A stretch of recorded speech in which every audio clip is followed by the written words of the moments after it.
إن الحمد لله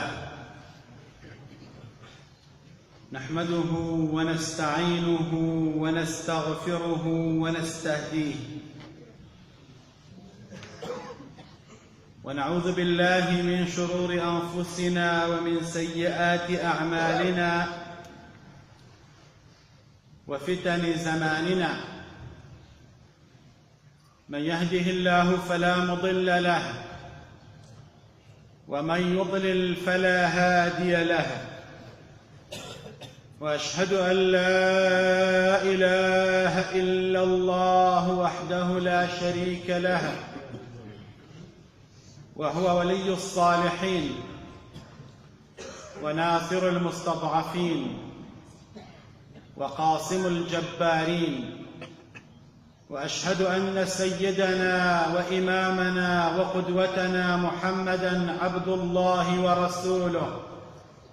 نشهد أنه بلغ الرسالة وأدى الأمانة ونصح الأمة ومحى الظلمة وجاهد في الله حق جهاده، فصلوات الله وسلامه عليه وعلى آله الأطهار وصحبه البررة الأخيار، ومن دعا بدعوتهم وسار بسيرتهم إلى يوم الدين.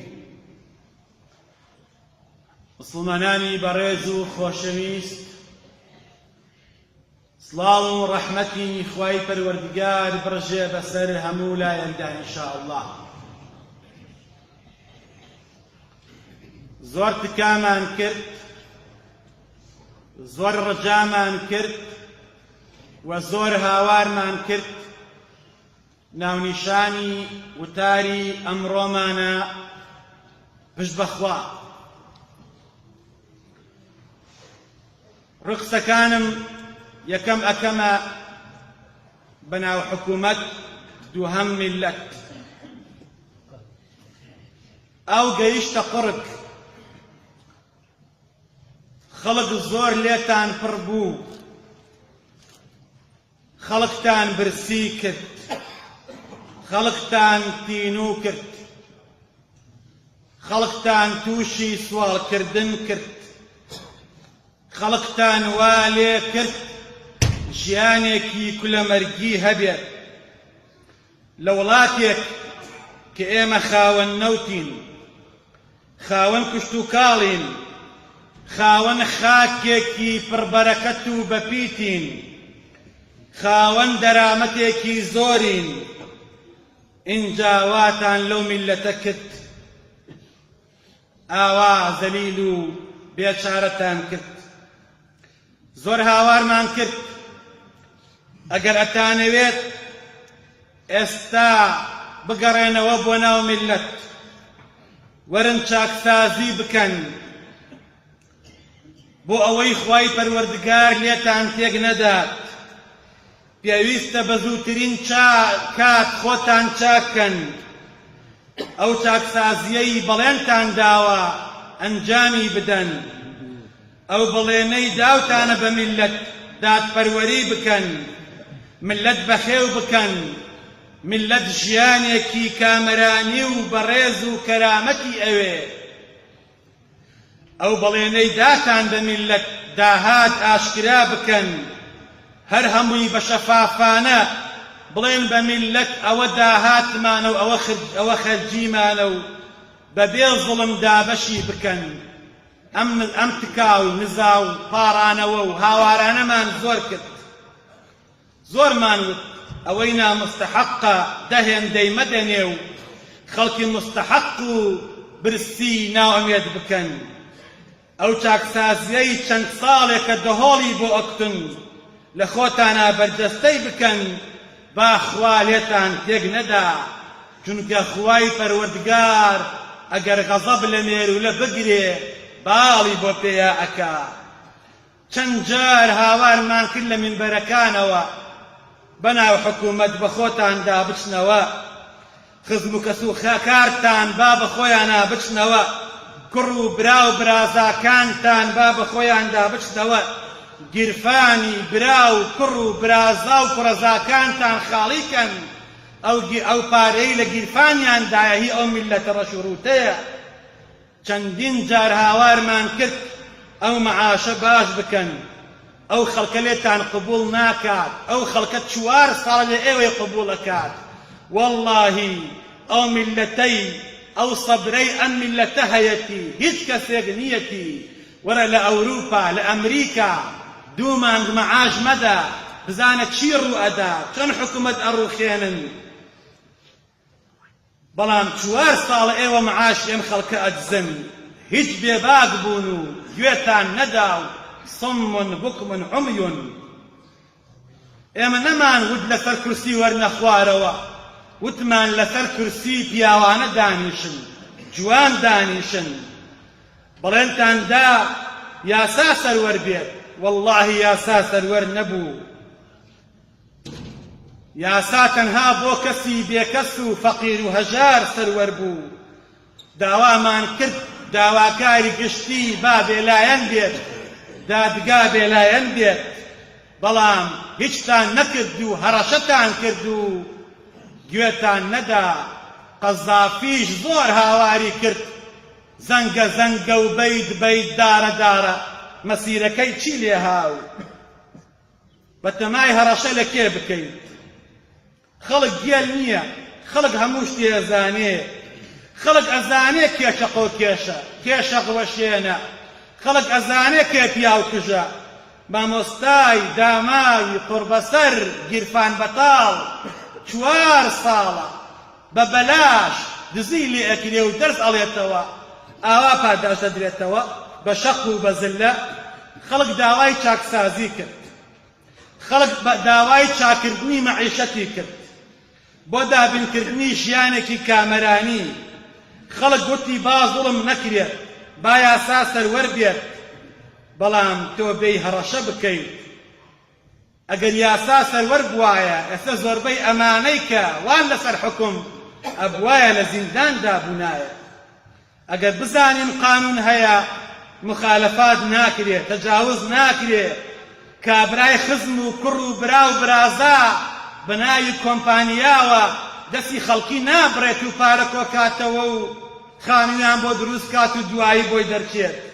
ئەگەر یاسا سەروەر بێت، چینێک پڕ نابێ و چینێک قڕ و بێ مەعاش و بێ ژیان بێت.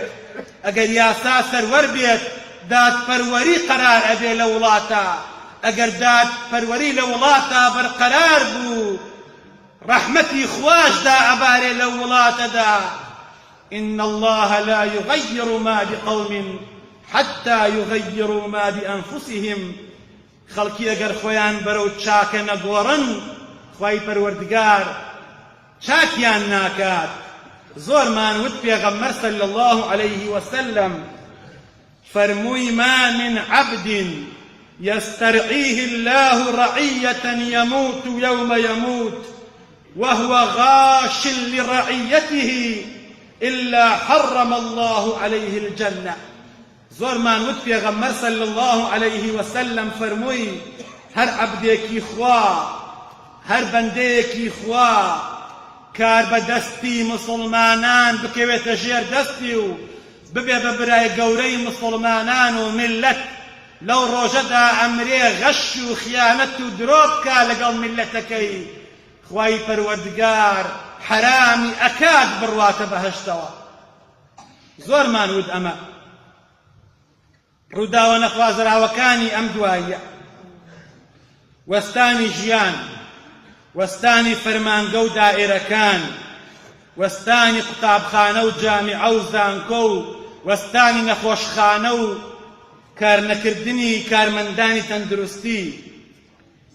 چەندین جار خەڵکی لەسەر جادە هاواری کرد کاکە حکوومەت، کاکە حکوومەت، مامە حکوومەت، من عەقدم هەیە لەگەڵ تا، ئیشت بۆ دەکەم بەبێ غەش و بەبێ دواکەوتن، تۆش مانگانەی خۆم بەبێ منت بدەرێ و هی تۆ نییە و عەقدم لەگەڵ تا هەیە، زوڵمم لێ نەکەی. حکوومەت تۆ بێی هێندە بێ ئەدەب بی، شەق بدەی لە مامۆستای تەمەن 65 ساڵ 4 ساڵ برسی ئەکەیت، 4 ساڵە ئەویش بەبێ مەعاش دەرس ناخەوتێنێ، ئاوا پاداشتی ئەدەیتەوە. گوێ بگرە بۆ خوای پەروەردگار جەلە جەلالوهو چۆن ڕێپێوان و مزاهرە و داواکردنی ماف بەڕەوا ئەزانێ لە قورئاندا. ئەمەی کە ئێستا مامۆستا و موچەخۆر لەسەر جادە ئەیکەن فەرمانی خوایە، ئەوە فەرمانی خوای رب العالمین.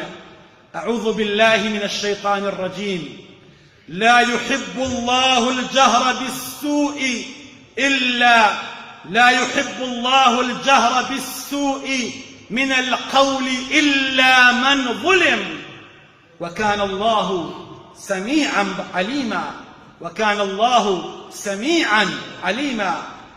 خواي گەورە ئەفەرمێ خوای گەورە و دلۆڤان پێی خۆش نییە هیچ کەسێک دەنگ بەرزکاتەوە و هاوار بکات و قسەی ناشرین بکا بەرامبەر بە کەسێکی تر، ئللا کەسێک بۆی هەیە قسەی ناشرین بکا، کەسێک بۆی هەیە قسە بڵێ بە بەرامبەر ئەو کەسە ستەمی لێکرابێت، ئەو کەسە مافی پێشێر کرابێت، ئەو کەسە حەقی خورابێت. ئللا من ظلم، ئەو کەسەی ظڵمی لێکرا و چەوساوەتەوە و قوتی بڕاوە خوا فەرمێ خوا پێی خۆشە هاوار بکە. وكان الله سميعا عليما. خوا فەرمێ موچەخۆرەکان، مامۆستاکان، کارمەندان تەندروستی ئەگەر حکومەت نابیسێت خوا ئەیبیسێت. إن الله كان سميعا عليما. خوا زانێ ئەیبیسێ ئەزانێ. وەرە سەیری ئێمە بکە، ژێرمان نەوتە، خەڵک لە لای ئێمە ئەحەسێتەوە، وڵاتان بە پارەی ئێمە ئەژین، ئێمە ژیانمان نییە، نانمان نییە، ئەبێ شەرم لە خۆمان کەین. بەڕاستی من لەم مینبەرەوە ئەوەتان پێ ڕادەگەیەنم چیتر ناتوانم ببم بە کاهینی مەعبەد، ببم بە قەشە، ناتوانم تەنها ئەوە بڵێم ما لقەیسەر لقەیسەر وما لله لله. ناتوانم بڵێم باخوا لە ئاسمان حاکم بێت و خەڵکیش لە ئەرزا حاکم بێت. ناتوانم وجدانی خۆم مرتاح نەکەم و دوای ئەم وتارەش پێویستیم بە وتاردان نییە و چییە بێبا ببێت. ناتوانم خۆم بخەڵەتێنم و ئێوەش تەواشە بکەم و ئێوەش بخەڵەتێنم. ئەوەتان پێ ئەڕێم ئیمامی حەسەنی کوڕی عەلی بۆ چی شەهید کرا؟ بۆ شەهید کرا لە پێناوی چییە؟ لە پێناوی ئەوەیە زوڵمی لێ کرا، ڕاپەڕی، هاواری کرد، قوتی بڕا. ئیمامی حەسەینی کوڕی عەلی تاوانبار بوو، خەتابار بوو، بۆ شەهید کرا چونکە زوڵمی قبوڵ نەکرد. ئەم میللەتە شەقی تێڵەدرێ، پشتی بە ئەتوو ئەسووتێنرێ، چەقۆی بە چەقۆ هەڕەشەی لێ ئەکرێ لەلایەن گەورەکەیەوە، هاوارەکە زوڵمی لێ کراوە. بەڕاستی شەرم ئەکەم لە خۆم بڵێم من مامۆستا ئاینیم و حەق نەڵێم. ئێمە خۆمان بایەک بگرین خەڵکینە، با دوای ئەمانە نەکەوین، با دوای حیزبایەتی نەکەوین. ئەمانە وەکو بزن و مەڕ دابەشیان کردوین، بەڕاستی بووین بە دژمنی یەکتری، ڕقمان لە یەکتریە، ئێمە هەموو موسڵمانین، کوردین، دیندارین. بەڕاستی ناتوانم ڕاستی بشارمەوە، بۆیە دەڵێم بێکەسی شاعیر زوو فەرموویەتی حەق ئەسەندرێ نادرێ، ئەبێ حەق بیسێنی، ئەگینا نایدا. الساكت عن الحق شيطان أخرس. ئەوەی لە ئاستی حەقا بێدەنگ بێت شەیطانێکی کەڕ و لاڵە.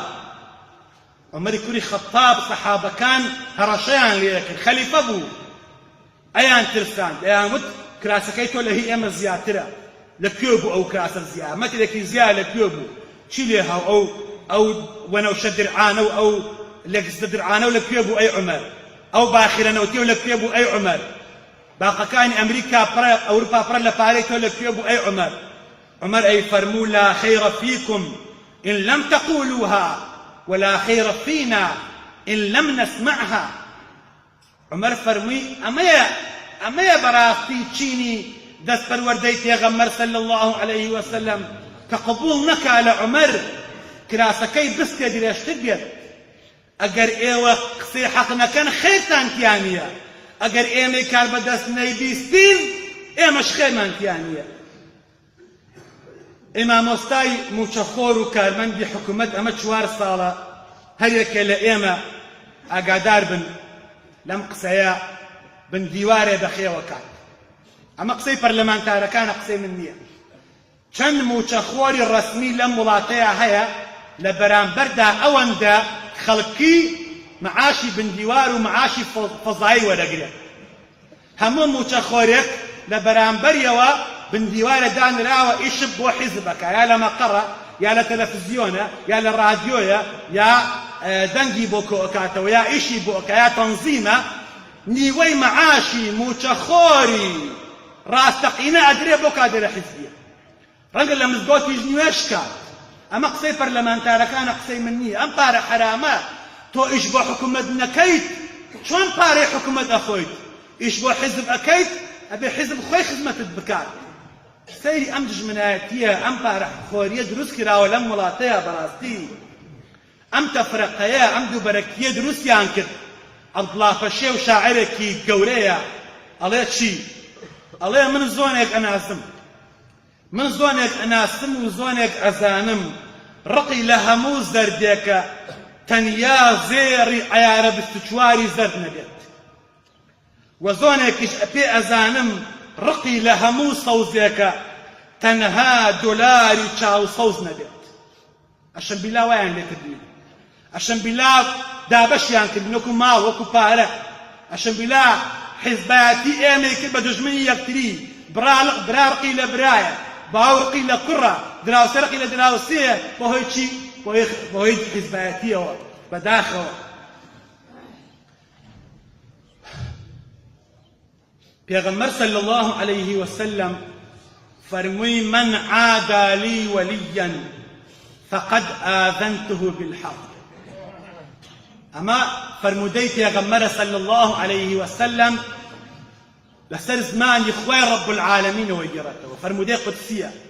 پێغەمبەر صلی الله عليه وسلم فرمووی خوای رب العالمین لەسەروی عەرشەوە فرموویەتی هەر کەسێ دژمنایەتی عەبدێکی و وەلیێک و دۆستێکی من بکە، خوای رب العالمین ئیعلانی حەربی لەگەڵەکە. هەر کەسێ شەق لە وەلیێکم هەڵبا، خوا ئیعلان و ڕاگەیاندنی حەرب و شەڕی لەگەڵەکە. قڕ بەسەر ئەو کەسەی خوا شەڕی لەگەڵ ئەکات. مامۆستایەک 30 ساڵ خزمەت دەکات، تەمەنی 65 ساڵە. لەسەر شەقام بەبێ چەک و بەبێ چەقە و بەبێ هیچ هاوارەکات، مافم ئەوێت و موچەکەم مەدزن. داوای مافی دزراوی خۆی ئەکات. تۆ بەڵتەجی تێبەردەیت و شەق لە ناوگەڵی هەڵدەیت. ئەمە ئەو شەق وەشێن و چەقەوە وەشێن و دەماچە وەشێنانە لە شنگال بۆ دیار نەبوون، ئەی لە کەرکووک بۆ دیار نەبوون، ئەی لە دووسقرماتوو بۆ دیار نەبوون. ئەی بۆ ناچن بۆ کەرکووک ئێستەگە ڕاستەکەن؟ ئەگە پیاون شەق وەشێنن بۆ ناچن لەوێ شەق بوەشێنن؟ ئەو شەق وەشێنە بۆ ناچێت لەوێ دیفاع لە کوردستان بکە؟ خۆ کەرکووک و شنگال و دووسقرماتوو کوێ و کوێ دڵ و گورچیلە و قودس و سپڵ و هەمووی کوردستان داگیر کرا، بۆ شەقێکیان نەوەشان. بۆ بە مامۆستا ئازان ئەمانە شێری ناوەوەن، ڕێوی دەرەوەن. بەڵام ئەو حیزبە و ئەو بەرنامە و ئەو مەدرسەیەی کە ئاوا ئەکات لە خەڵک پەروەردە ئەکات، شەق لە مامۆستای تەمەن 65 ساڵ بۆشێنێت. ئەو مەدرسەیەی وا ئەکا لە ئینسان کرافی ئافرەتی مامۆستا بتڕێنێ لەسەر شادە، پەلاماری با مۆباری لێ بسێنێت. من هیچ بە دووری نازانم، چونکە ئەو مەدرسەیە ئاوا پەروەردەکراوە. کاکە ئەو مەدرسەیە لە باوەشی مناڵەکەینیا 6 سەعات دەمە لاوەشیار شەهید دەکات.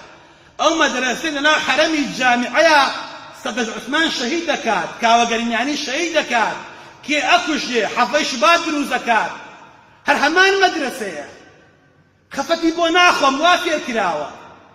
بەڵام خەفەت بۆ مسلمانی نوێشکەرەکە، خەفەتی بۆ ئەخۆم، دڵم بۆ ئەسووتێ. سوێن بەخوا، سوێن بە رەب العالەمین. دیعایە بۆش حیزبێک ناکەم، هەرچی حیزبە بە پولێک غەیری حیزبی ئەڵڵا، غەیری لە پێناوی خوادا ئەم قسانە ئەکەم. ئیشیشم بە حیج نییە، نە بە پارەتان، نە بە منسەبتان، نە بە ژیانتان، تەماع ناکەمە هیچی کەس، بەڵام خەفەت بۆ ئێوە ئەخۆم بە دەنگی ئێوەی نوێشکەر ئەو خەڵکە بووە بە گەورە و شەق ئەوەشێنێ، مەلا وشیارە کوژێ، کاوە گەلمیانی لە باوەشی دایکی ئاکوژێ، بە دەنگی مسڵمان. وەرە مسڵمان، وەرە نوێشکەر، وەرە ڕۆژ و گر، شەوی قەدر زیندوو ئەەکەیتەوە، ئەو لە شەوی قەدرا سەرخۆشە. وەرە مسڵمان بیرکەرەوە، هۆشێکەرەوە، من خەفەت بۆ ئەوانە ناخۆم چیەکەن یاچی ناکەن. ئەوان تازە گوێ نادەن، ئەوان ئەسڵەن هەر هیچیان نەماوە، مرۆڤایەتیان نەماوە.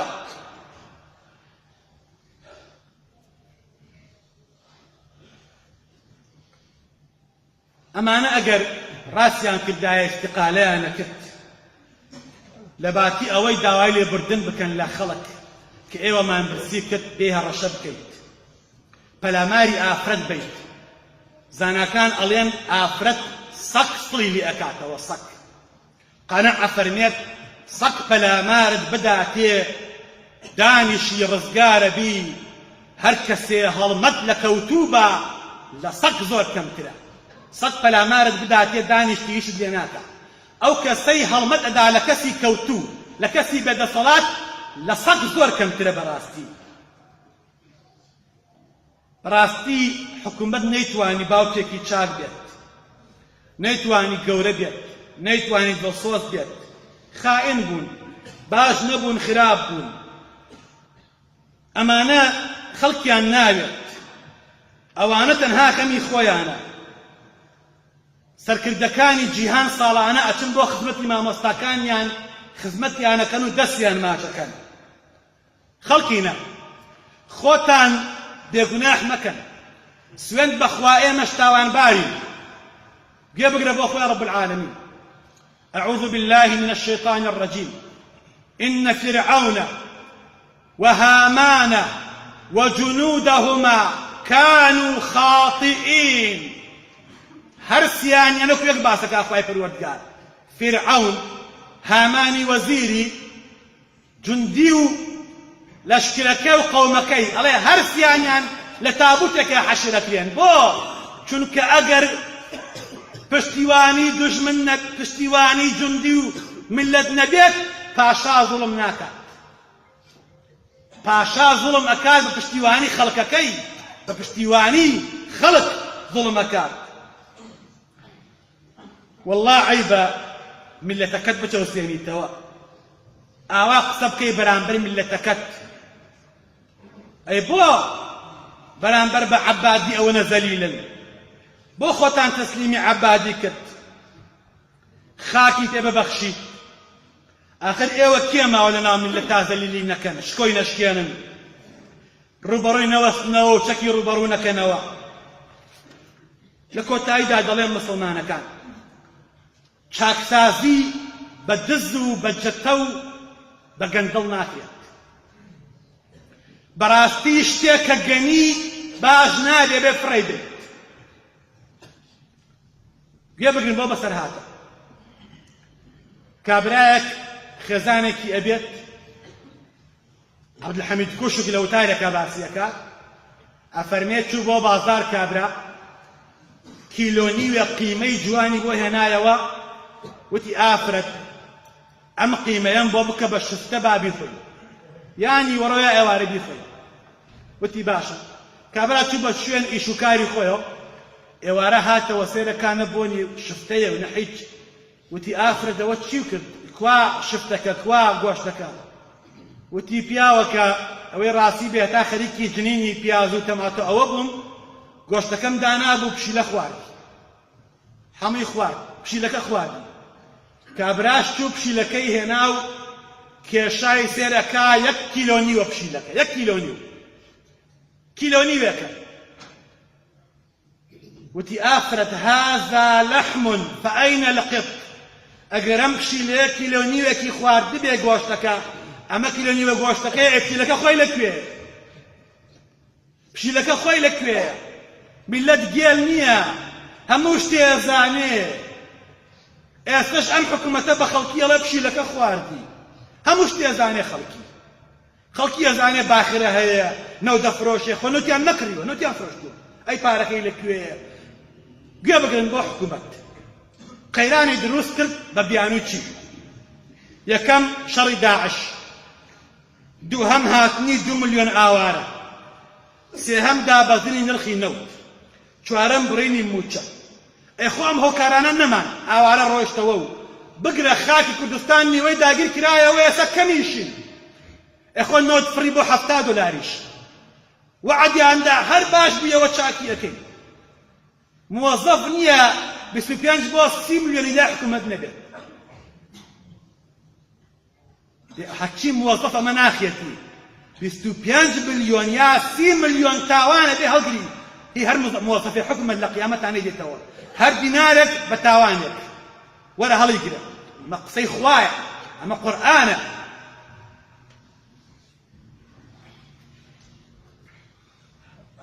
دڵنیا بن کەس باوەڕ ناکا بەم قسانە قەیران نییە موچە هەیە بەڵام بەڕاستی ئەیانەوێ میلەت ئاوا بێت لێ بێت ئەیانەوێ میلەت زەلیل کەن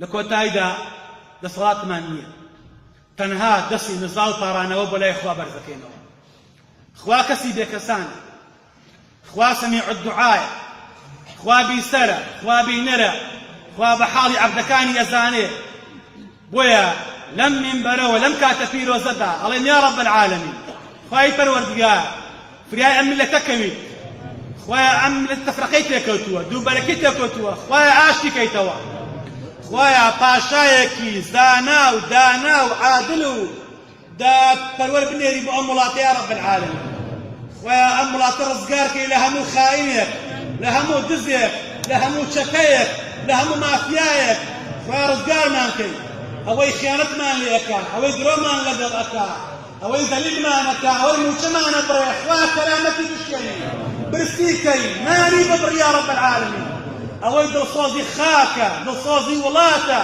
دڵسۆزی گەل و نیشتیمانە خوایە سەرکەوتی بکەی ناجێحی بکەی موافقی بکەی یا رب العالمین خوا لە گوناحی باوکو دایکمان خۆش بێ لە گوناحی مردوەکانمان خۆش بێ خوا شیفای نەخۆشەکانمان بێ خوا شیفای نەخۆشەکانمان بێ هەر کەسێ نەخۆشە و داماوە و زەلیلە خوا شیفای بێ خوایە وڵاتمان ئەوەدان کەیتەوە وڵاتمان لە هەموو فیتنە و فەساد و پارێزی خوا هەرزانی خەیتە وڵاتمانەوە خوا قەرزی قەرزەران دەفع بکەیت مشکلەی مسلمانان چارەسەر بکەیت یا رەبی ئەو منداڵەی نەخۆشە خوایە شیفای بێ خوایە شیفای بێ ئەو ئافرەتەی نەخۆشە خوایە شیفای بێ خوایە گیان بە ئیسلامەتی بمانژێنی بە ئیسلامەتی بمامرێنی خوایە بە شەفاعەتی پێغەمبەرمان خەی آمين والحمد لله رب العالمين وبعد أعوذ بالله من الشيطان الرجيم ربنا آتنا في الدنيا حسنة وفي الآخرة حسنة وقنا عذاب النار اللهم آمين